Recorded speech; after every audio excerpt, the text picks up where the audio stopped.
ఏళ్ల తరబడి పార్టీని నమ్ముకుని అహర్నిశలు శ్రమిస్తున్న అసలైన కమలం నేతలకు ఊహించినట్టుగానే షాక్ తగిలింది. పొత్తులో బీజేపీకి కేటాయించిన 6 లోక్సభ సీట్లలో ఒక్క నరసాపురం మినహా మిగిలిన అరకు, అనకాపల్లి, రాజమహేంద్రవరం, రాజంపేట, తిరుపతి స్థానాలను వలస పక్షులే ఎగరేసుకుపోయాయి. దీంతో బీజేపీకి అసలైన పార్టీ అభ్యర్థులే కరువయ్యారా అన్న అంశంపై ఇప్పుడు కరుడుగట్టిన కమల్నాథులో జోరుగా చర్చ జరుగుతోంది. 2019లో టీడీపీ ఘోరంగా ఓటమి సవిచూసిన తర్వాత చంద్రబాబు డైరెక్షన్లో హుటాహుటిన బీజేపీ తీర్థం పుచ్చుకున్న ఆయన నమ్మిన బంటు సీఎం రమేష్ కు అనకాపల్లి ఎంపీ స్థానం కేటాయించారు. ఎక్కడో రాయలసీమ నుంచి ఉత్తరాంధ్రకు వలస నేతను దిగుమతి చేయాల్సిన కర్మ ఏంటని 20-30 ఏళ్లుగా పార్టీలోనే కొనసాగుతున్న వారు ప్రశ్నిస్తున్నారు. అలాగే బీజేపీ రాష్ట్ర అధ్యక్షురాలు చంద్రబాబుకు వదిన అయిన పురంధేశ్వరి కూడా 2014లో కేంద్రంలో కాంగ్రెస్ పరాజయం పాలయ్యాక బీజేపీలోకి వచ్చిన వ్యక్తే. ఈమెకు రాజమహేంద్రవరం టికెట్ దక్కింది. అలాగే రాజంపేట టికెట్ దక్కిన మాజీ సీఎం నల్లారి కిరణ్ కుమార్ రెడ్డి ఈ మధ్య బీజేపీలో చేరారు. అరకు అభ్యర్థి కొత్తపల్లి గీత అయితే గతంలో వైఎస్ఆర్సీపీ నుంచి ఎంపీగా గెలిచి పార్టీ ఫిరాయించారు. ఆ తర్వాత ఆమె జనజాగృతి పేరుతో సొంత పార్టీ పెట్టుకుని అనంతరం దానిని బీజేపీలో విలీనం చేశారు. ఇక గూడూరు వైఎస్ఆర్సీపీ ఎమ్మెల్యే వరప్రసాద్ అయితే బీజేపీ కండువా కప్పుకున్న రోజే పార్టీ ఆయనకు తిరుపతి టికెట్ కేటాయించింది.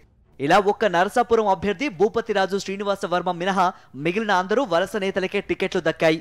ఎక్కువగా తన మనుషులకే టికెట్లు వచ్చేలా చంద్రబాబు చక్రం తిప్పారని బీజేపీ నేతలు ఆరోపిస్తున్నారు. దీంతో పొత్తులున్నా లేకున్నా ఈ ఎన్నికల్లో బీజేపీ తరఫున పోటీ చేసేందుకు 2-3 ఏళ్లుగా ఆయా నియోజకవర్గాల్లో పార్టీ కార్యక్రమాలు చేసుకుంటూ పోతున్న జీవీఎల్, సోము వీర్రాజు, విష్ణువర్ధన్ రెడ్డి వంటి బీజేపీ సీనియర్లు ఎంపీ అభ్యర్థుల జాబితా చూసి తీవ్ర నిరుత్సాహానికి గురయ్యారు. ఇక నిన్నటి వరకు కనీసం పార్టీ సభ్యత్వం కూడా లేని తిరుపతి జిల్లా గూడూరు వైఎస్ఆర్సీపీ ఎమ్మెల్యే వరప్రసాద్ కు ఒక్కసారిగా తిరుపతి లోక్సభ సీటు దక్కడం వారిని తీవ్ర ఆశ్చర్యానికి గురి చేయడమే కాక పార్టీలో ఈ విషయం ఇప్పుడు హాట్ టాపిక్ గా మారింది. వాస్తవానికి వరప్రసాద్ కు ఈసారి ఎన్నికల్లో వైఎస్ఆర్సీపీ టికెట్ ఇవ్వకపోవడంతో కొంతకాలంగా ఆయన చంద్రబాబు, పవన్ కళ్యాణ్ చుట్టూ తిరుగుతున్నారు. 20 రోజుల క్రితం బీజేపీ, టీడీపీ, జనసేన మధ్య పొత్తు కుదరక ముందు తిరుపతి లోక్సభ సీటును జనసేనకు కేటాయించాలని భావిస్తున్న సమయంలో చంద్రబాబు సూచన మేరకు వరప్రసాద్ నెల రోజుల క్రితమే మంగళగిరి జనసేన కార్యాలయంలో పవన్ ను కలిశారు. ఆ తర్వాత పొత్తులో బీజేపీ కూడా చేరడంతో తిరుపతి లోక్సభ సీటు బీజేపీ కోటాలోకి వెళ్ళింది. దీంతో చంద్రబాబు డైరెక్షన్లోనే వరప్రసాద్ మళ్లీ బీజేపీ చుట్టూ తిరగడం మొదలుపెట్టినట్లు కమలనాథులు చర్చించుకుంటున్నారు. ఇందులో భాగంగానే బీజేపీ రాష్ట్ర అధ్యక్షురాలు పురంధేశ్వరి 5-6 రోజులుగా ఢిల్లీలో వరప్రసాద్ ను వెంటబెట్టుకుని కొందరు జాతీయ పెద్దల వద్ద లాబియింగ్ చేసినట్లు ఆ పార్టీ నేతలు చెబుతున్నారు.